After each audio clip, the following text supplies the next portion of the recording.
Welcome, dear friends, to the safe house in the woods, where I speak upon you that everything is peaceful, calm, quiet, and orderly.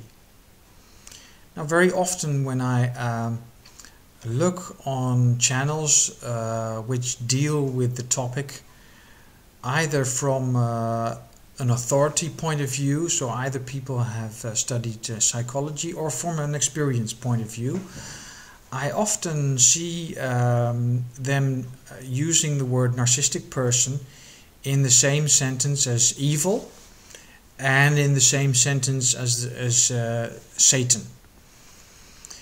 Now let's just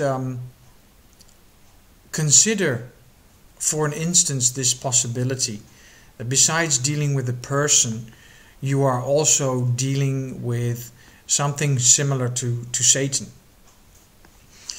Now, what does a narcissistic, if I need to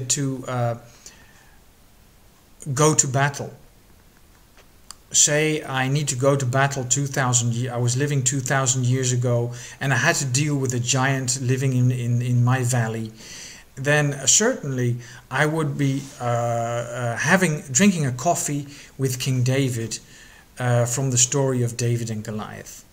For sure I would be sitting at his table trying to learn from his experience, his wisdom, his knowledge, to hear him on the matter. Now let's just consider for where could we dish up some knowledge, something written, something which is a proven technology, when we're dealing with somebody who has similar traits, if you would, to Satan. Well, then I would consider collecting some knowledge, and for this purpose I wanted to go with you today to read very quickly Mathew 4. Mathew 4. Because there is a story where there's a discussion between Satan and Jesus, and we can collect from his experience, wisdom and knowledge on how he dealt with the matter. Now, first of all, I'd like you to read it. So go to a site, an authenticated site where you can read an authenticated version of Mathew 4, the New Testament. So that could be a New King James Version or an American Standard. Just read that. And I don't want to go into it word by word, because then I may be turning you into a Pharisee, which in any case I didn't want to turn you into a Pharisee. But let's look at the outskirts of the story. Jesus didn't speak to Satan for months, not for weeks. He didn't speak to him for years. He only exchanged with him 3 to 4 sentences. Just 3 to 4 sentences. It was very brief.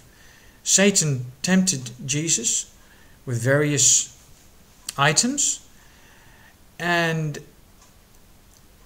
in one of the sentences it says, I will give you all, Satan says, I will give you all of this city with its treasures and gold, if you will only bow down and worship me.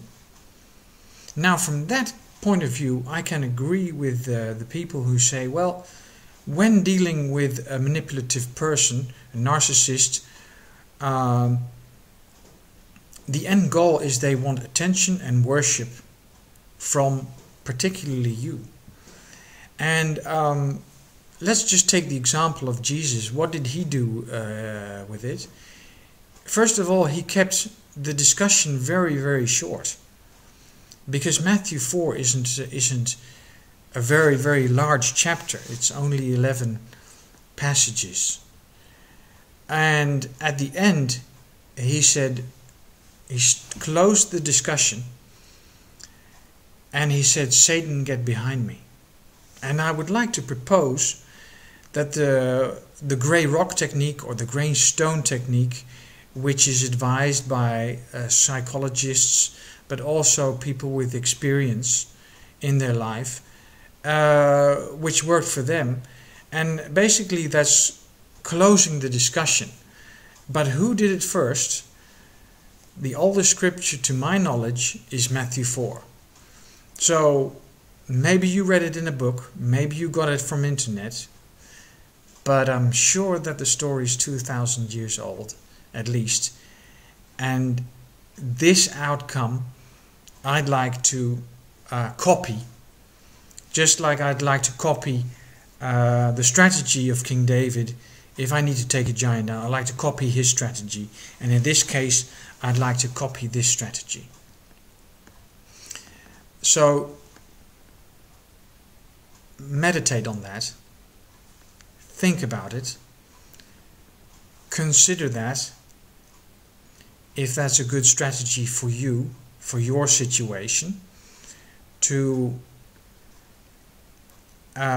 if you have been discussing for a long time, consider the possibility that you're dealing with a snake who's wrapped himself or herself around you, and they want to keep on talking and discussing and arguing. And consider the possibility that closing down the discussion, that the grey rock technique might be a good idea, and that it's 2,000 years old, and consider it as a strategy for your situation. Thank you for being with me. Greetings from the safe house in the woods.